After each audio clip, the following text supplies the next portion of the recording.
Today, we shall talk about what are the different types of non-conventional energy sources that are to be exploited or that are already being used for the production of electric power, generation of electricity.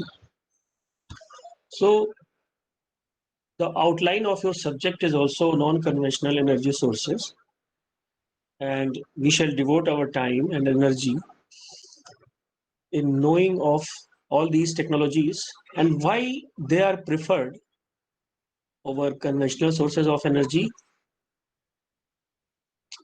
As I don't have any doubt in my mind that it's time, rather high time, to switch over from conventional sources of energy to non-conventional sources of energy. So this presentation actually was given to us in a short-term course at IIT Roorkee. So this whole presentation has been divided in many parts, like energy and resources, what is clean technology. These are very, very important terms in terms of the things, the research activities that are nowadays going on, like energy from clean technologies, renewable sources of energy, and thereafter we will have a conclusion or summary based on our discussion. So in the last decade, if we exclude our present situation or the situation that the whole world is facing now with respect to COVID-19 pandemic, if I say that what are the most pressing problems in the world, what are the most pressing problems or the problems faced by the humanity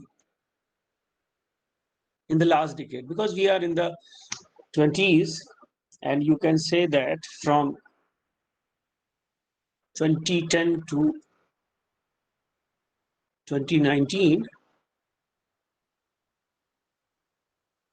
what has been the most pressing problems before the, because right now at this moment corona seems to be the greatest problem that all of us are suffering from. But if we just move back some 6 months or 7 months, say before the start of 2020, all of you may have a very different perspective on the problems faced by humanity or people all over the world. Now you can see that energy comes at the top. Many of us think that it may be the party, or it may be the education, it may be the terrorism or population. See,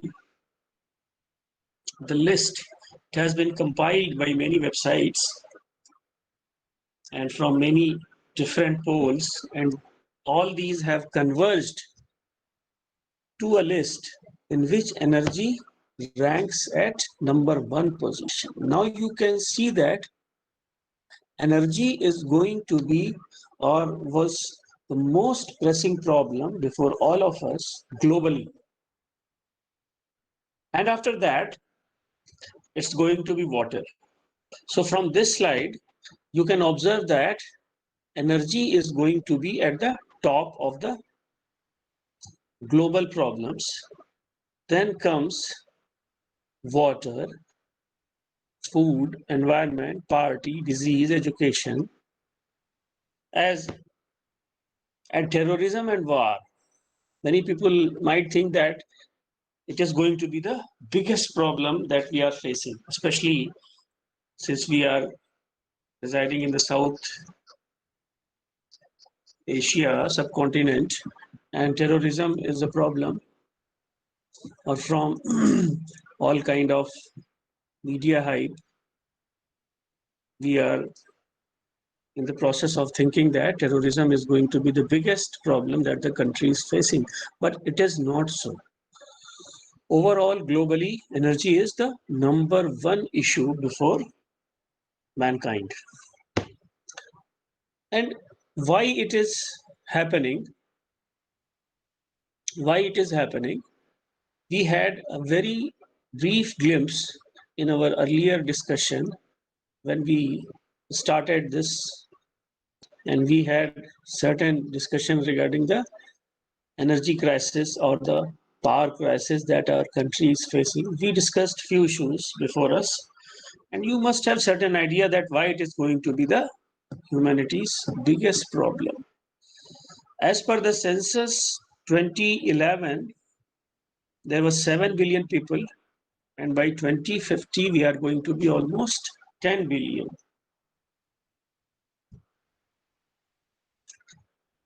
Now, why it is going to be the biggest problem? Very soon we will have the answer. Simply because just like food, just like environment, energy is required for all. And it should not be available only, it should be abundant and affordable. And needless to say that it is the most important mechanism in order to keep our civilization moving. It is needed to urbanize, modernize, and continue to develop.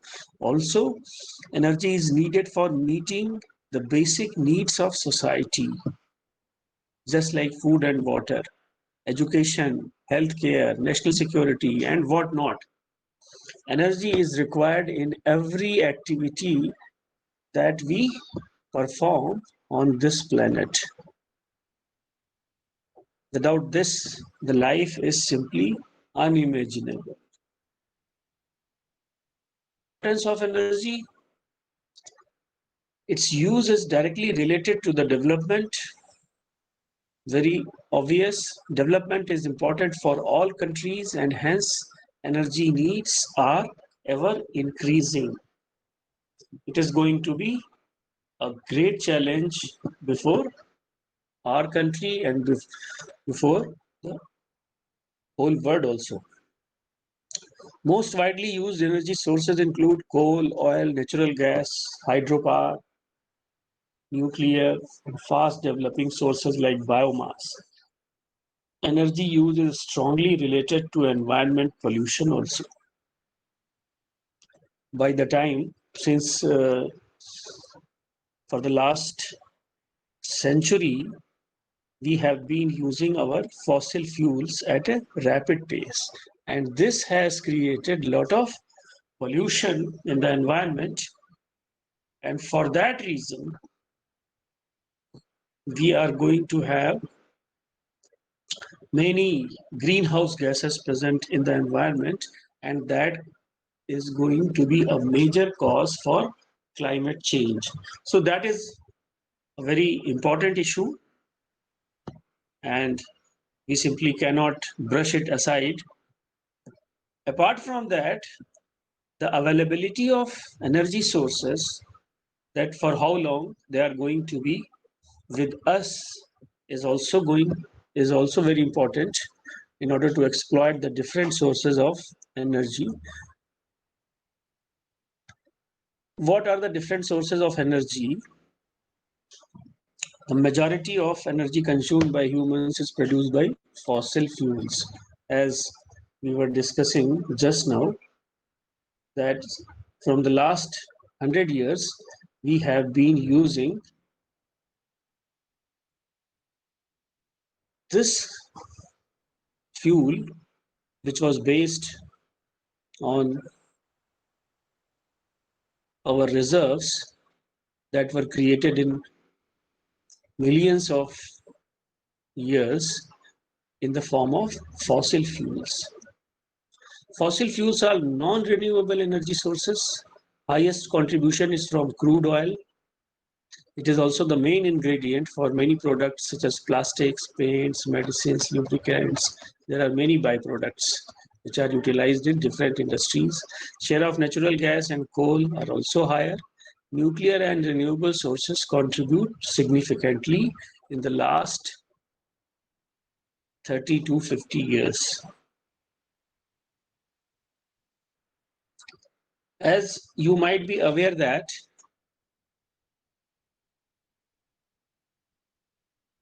energy can be categorized in two forms, the primary as well as secondary. You must have certain idea about the two types of energy, the primary source as well as the secondary source. Now, what are the primary sources of energy and what are the secondary sources of energy? Primary energy consists of unconverted, or you can say the original fuels like crude, like coal, whereas the secondary energy sources that are those that have been converted or stored with certain processes with respect to the primary sources of energy.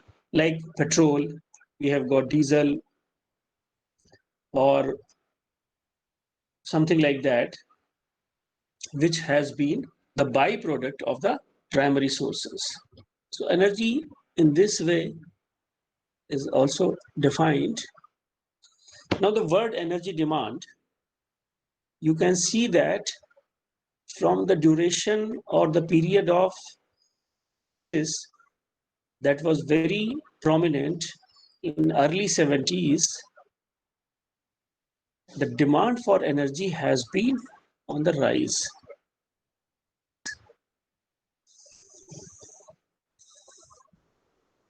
And that is primarily because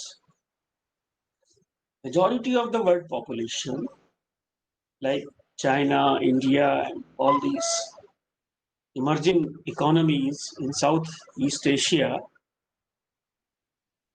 they are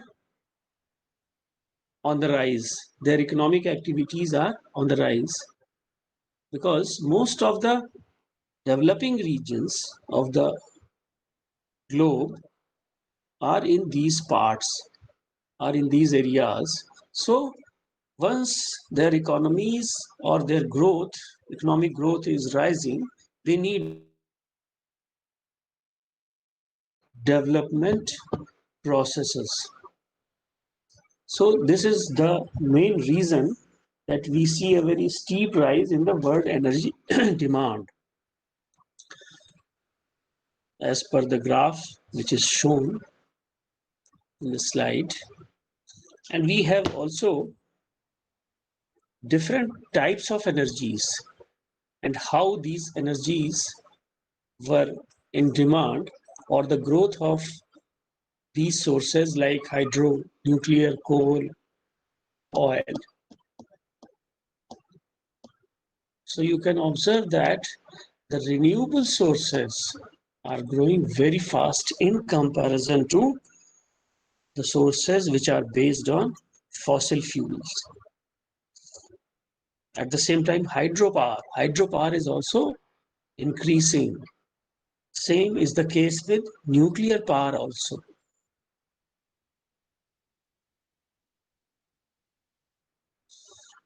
Now the word consumption, million tons of oil equivalent.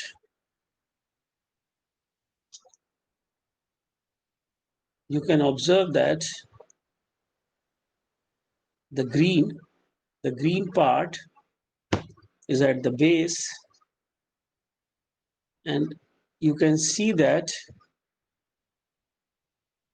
still we have not totally utilized or utilized to a good extent the renewables.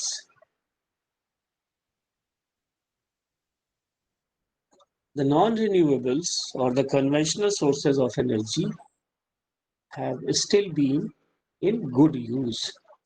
World primary energy consumption grew by 2.5% in 2011, less than half the growth rate experienced in 2010. Growth decelerated for all regions and for all fuels. Oil remains the world's leading fuel, as you see from the graph, according for 33.1% of global energy consumption, but is depleting fast. The reserves are not going to last forever. This is the greatest problem with the fossil-based fuels, apart from the accompanying problems of climate change and global warming and all pollutions that is occurring in many parts of the world. So supply-demand gap is huge. The global oil supply, you can observe from this, the gap is very high. And that is why the cost of oil has been on the rise, not recently, but before all these problems. So cost of this petroleum is on the rise, and India is a country which spends almost 70 to 80% of its foreign reserve on the import of oil. We should know that majority of our foreign exchange is spent on petroleum import.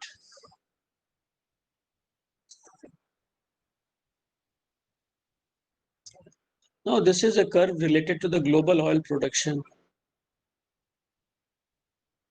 That initially you can see that from 1960 to 73, there was a steep rise in the production. But thereafter, after the formation of OPEC, or the Organization of Petroleum Exporting Countries, they somehow created a kind of situation in which the import become very costly, and all of the countries throughout the world face the major energy crisis. Till 79, it was very erratic. You can see there was a downfall also, and thereafter it is showing a constant rise. In 2006, it was a peak. Thereafter, the global oil production is slowly and slowly reducing.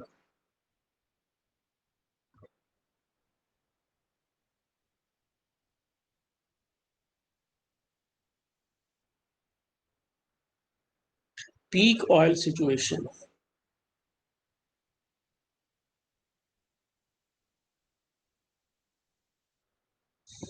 Despite technology improvements and major investments, world oil discovery has declined steadily for 40 years. Experts forecast a global oil peak in 5 to 10 years. Follow a decade or so later. No alternatives are clearly evident. Dozens of options are being evaluated. Huge investments are being made. The essence of the problem, there is no ready substitute. So you know that, as I told you, in the last century, we have been exploiting the oil to great extent, and this definitely has created our overdependence on oil, petroleum, crude oil. And the reserves are not going to last. You might feel that this kind of situation was also predicted some 40 years, 50 years back. Even in 70s and 80s, people used to talk that very soon we are going to have the depletion of our coal reserves, petroleum reserves. But what is happening that apart from the consumption, new reserves are also being found. So some reserves have been exploited to a great extent. At the same time, some new reserves have been found. So overall, this kind of situation is simply advancing. It's not that all the reserves have been discovered and we have been in the process of exploiting the reserves which are already known to us and discovering the new reserves also. So both these processes are simultaneous. So this kind of situation, but the most important thing is that these reserves will not last forever. Definitely there is a limit, and we should sincerely think in terms of its substitute. Coal, petroleum, and natural gas are considered non-renewable, cannot be replenished in a short period of time. These are fossil-based fuels.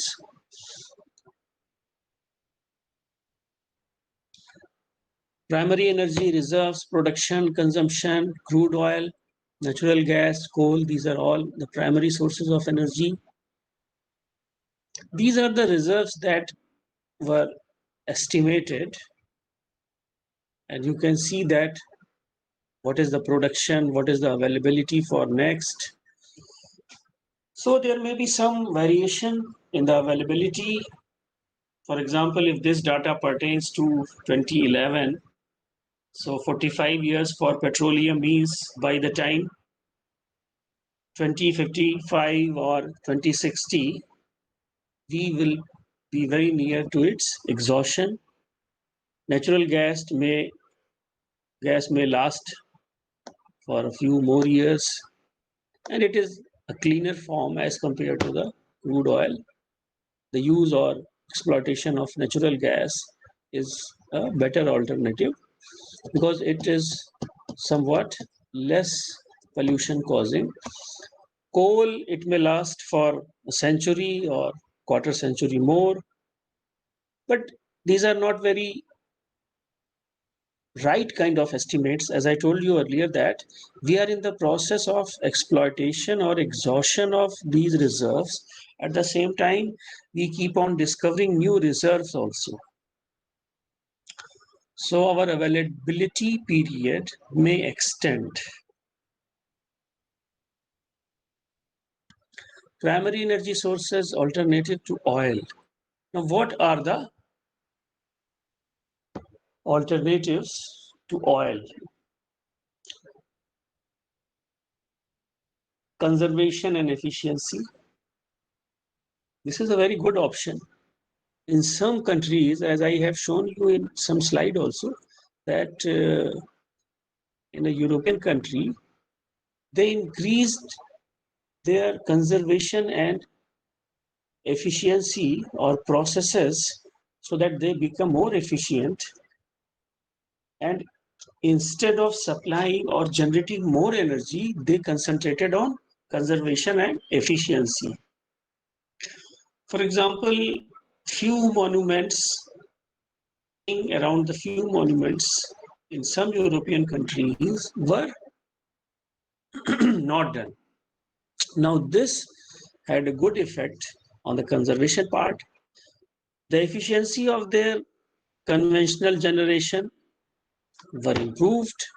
So, in fact, they were able to get more power by these two steps. In terms of hydroelectric, definitely it is a very good option, but it is not the kind of thing that is going to be a very good substitute because the gestation period is somewhat very high.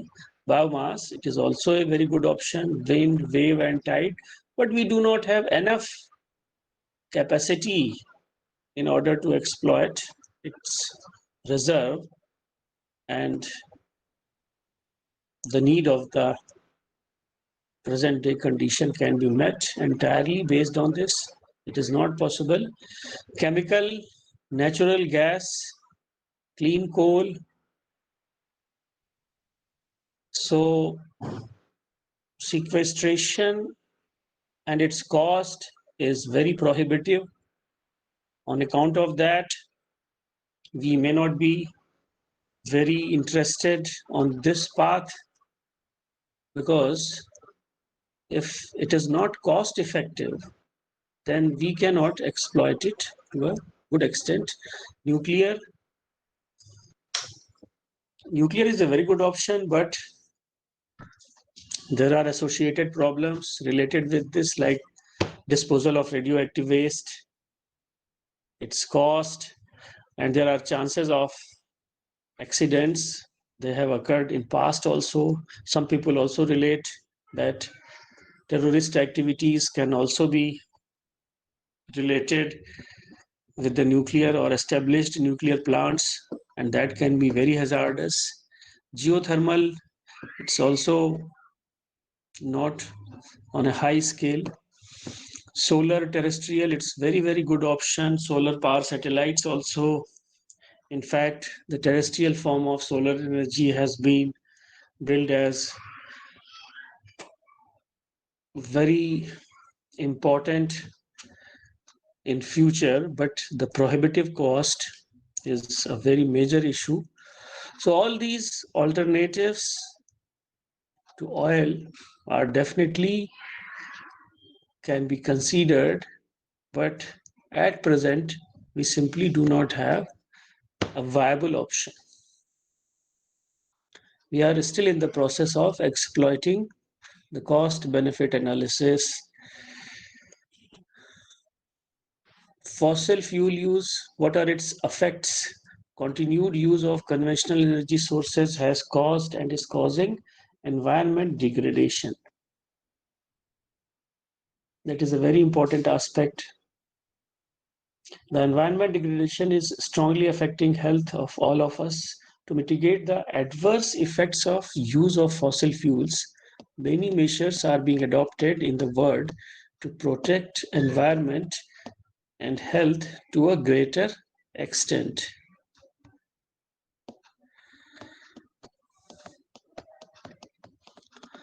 Currently, energy trends are unsustainable socially, environmentally, and economically.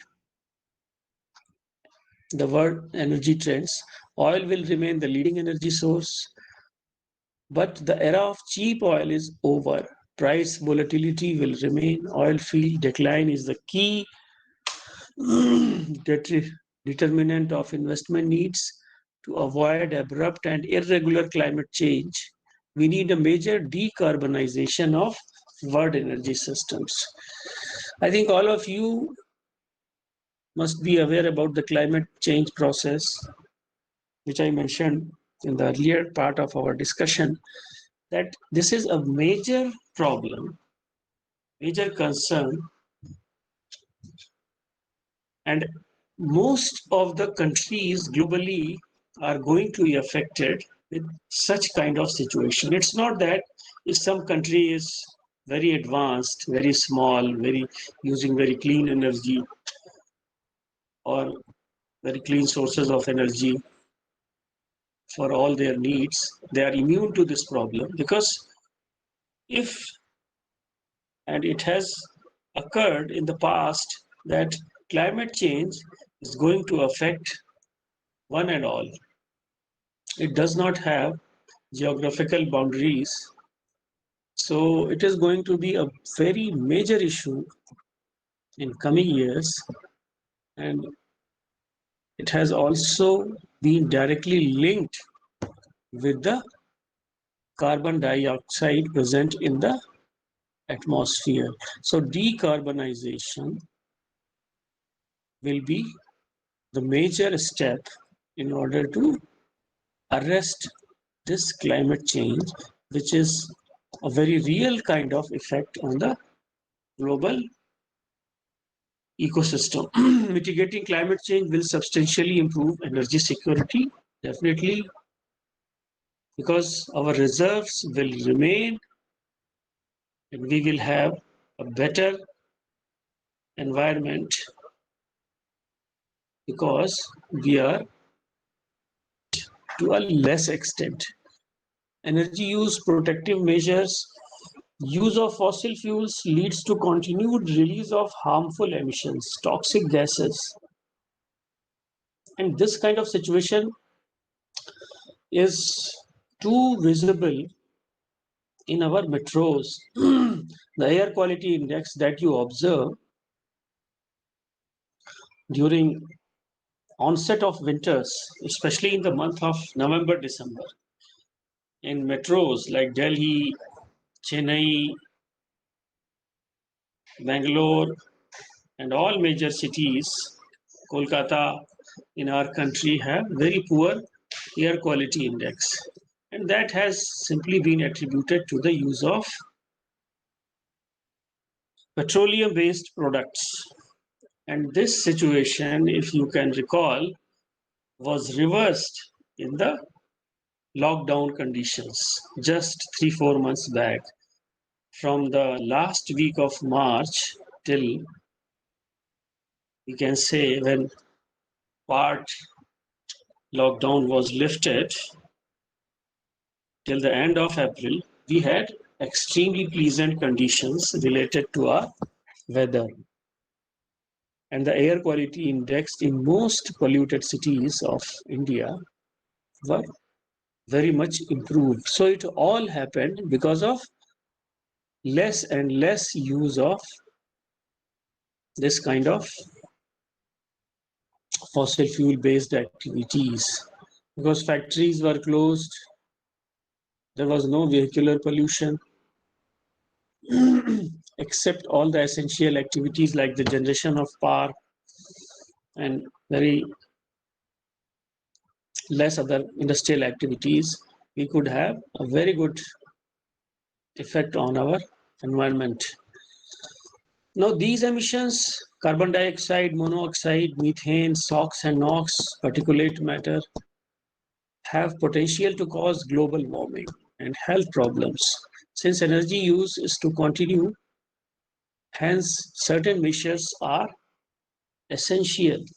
Use of clean energy technologies. Clean energy technologies are mostly based on these fossil fuel sources, in which we utilize some of the ways in order to cause less pollution through their exploitation. Because in simple ways, if we keep on exploiting their use, these resources, then we are going to have larger carbon footprints. So by using some advanced technologies, which are known as clean energy technologies, if we can restrict the emissions that in the previous point were elaborated, so less harmful emissions will be there. So it will have not a very bad impact on our environment. Efficient use of energy, reduced energy needs, all these are going to contribute. Use of alternate renewable energy sources. I mean, that is going to be the best kind of option. And that does not restrict us that we should use energy in conservative ways. So the exploitation of renewable energies are on the rise, and that is the best kind of option available to us. Now, what are the challenges and how do we mitigate these challenges? Zero emissions, minimizing emissions using renewable sources or nuclear energy, reducing fuel-related specific carbon dioxide emissions in energy generation, coal conversion technologies, clean coal technologies, promoting cleaner technologies, participating in other clean processes, developing carbon capture and storage technology program on CO2 sequestration. You know what is carbon capture or we call it sequestration. It is also part of the clean technology. Actually, carbon dioxide, as we all know, is the most commonly produced greenhouse gas.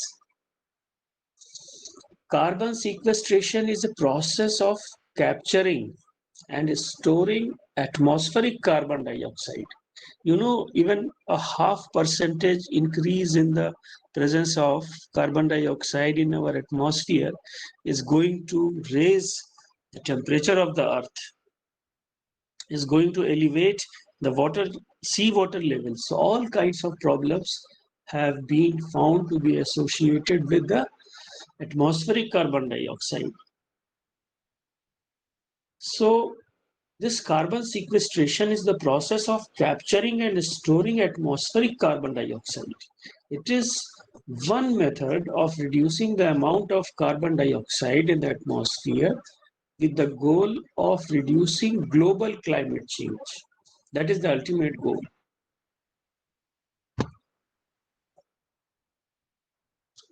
And this carbon actually gets into the atmosphere on account of many reasons. It may come from different sources also, natural and human activities. Both can contribute to the rise of carbon. The natural things we cannot control much, and that in fact is not going to deteriorate the global warming situation. Natural sources of carbon dioxide include most animals which exhale carbon dioxide like us as a waste product. But human activities that lead to carbon dioxide emission come primarily from energy production, including burning of coal, oil, or natural gas. This has a devastating effect on the overall greenhouse gases.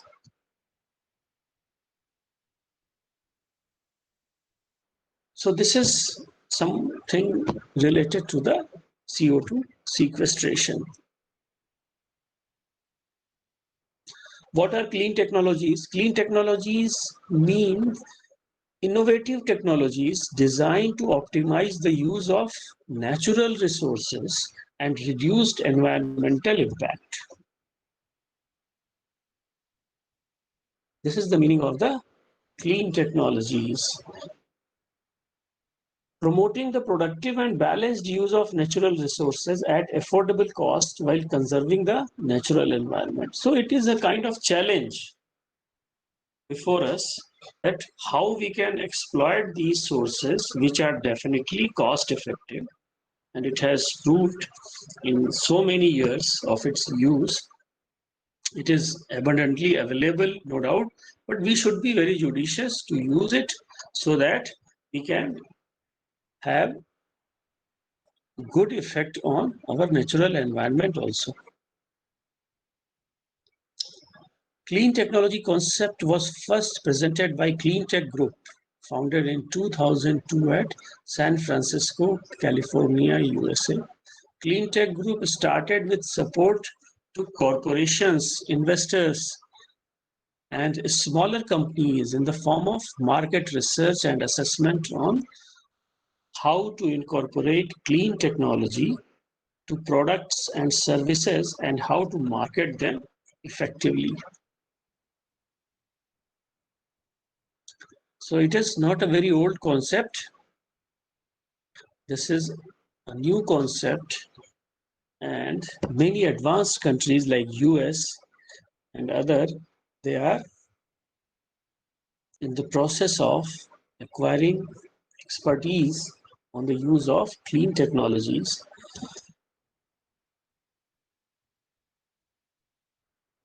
Clean tech or clean technologies include solar, wind, geothermal, biofuels, and water.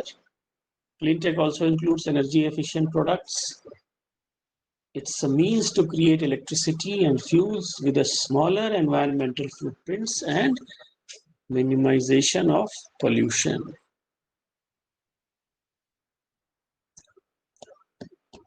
Now, different type of clean technologies for energy production, fundamental drivers for adoption of clean technologies for fossil fuels and for renewable sources of energy include global warming, depletion of natural resources, rapid industrialization, volatility of oil prices, energy security.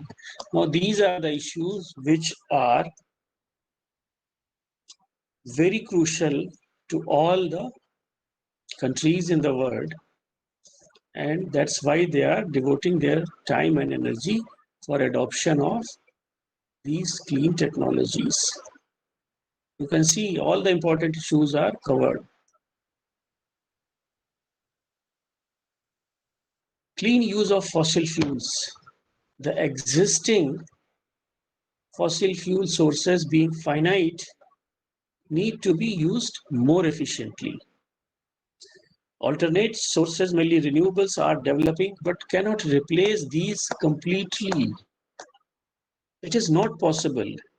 It is not possible because the countries where there are good sources of fossil fuels, they are reluctant to invest their funds into renewable technologies. They say that, or similarly, if we talk about the developing countries which are in the process of removing poverty from their people, they are rapidly industrializing, their economic activities are rising, their GDP growth rate is escalating, and they are in the process of rapid industrialization. So definitely they need more power, and the more power cannot instantly come from the renewable technologies.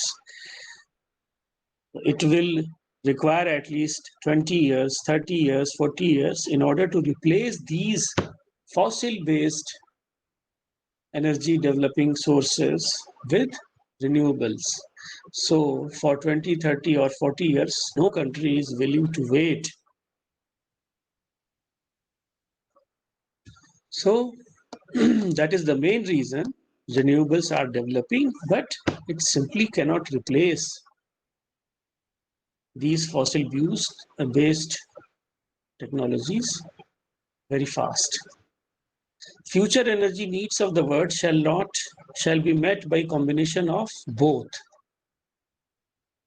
And that will be a very ideal situation, that we base our requirements more on renewables and reduce the exploitation of non-renewables. Clean technologies need to be adopted for gas, oil, and coal for reduced pollution due to greenhouse gas emissions. Natural gas, it's a very good option. Relatively a cleaner fuel compared to oil, longer availability, need to be produced more through newer sources, and it can be easily converted to liquid fuels, gas to liquid technology and products. It can be easily converted, and the conversion process is, you can say, less energy intensive as compared to petroleum, crude oil. Drivers for conversion of natural gas to liquid fuel, need for economic utilization of natural gas, including the standard natural gas through gas to liquid, reduction in cost of transportation of natural gas from producing to consumption regions, environmental concerns. So all these go in the favor of natural gas. Now, gas to liquid fuels are cleaner compared to those that are derived from crude oil. It contains almost no sulfur, and its carbon dioxide footprint is also less than coal-derived fuels and comparable with crude-derived fuels. Environmental pressure to reduce the amount of flaring of associated gas to reduce greenhouse gas emissions. So these are the main advantages of gas to liquid fuels. A large market growth in the use of diesel-driven vehicles. We have seen that in the past few decades, the diesel-driven vehicles are rising. The GTL is geared towards making more diesel than petrol, an increase in known gas reserves of natural gas that can add value to the economies of developing countries. Now, this is the kind of GTL process, gas to liquefaction process. All the fossil-based fuels like natural gas, coal, refinery bottoms, these are carbon-bearing stocks, and they are changed to synthesis gas generation, carbon monoxide plus hydrogen with some synthesis process known as Fischer-Tropsch synthesis, and thereafter the product separation and the refinement is done, and we get other byproducts which are very useful for our industrial activities also. So these are the different processes by which now you can see that really capture the carbon dioxide that would otherwise go to the atmosphere in this process, and that is being done easily. So this is another advantage. At the same time, we are able to separate the sulfur also. So that gives us better kind of fuel. What can we do with CO and H2? The part of the component of the syngas can be utilized in many ways.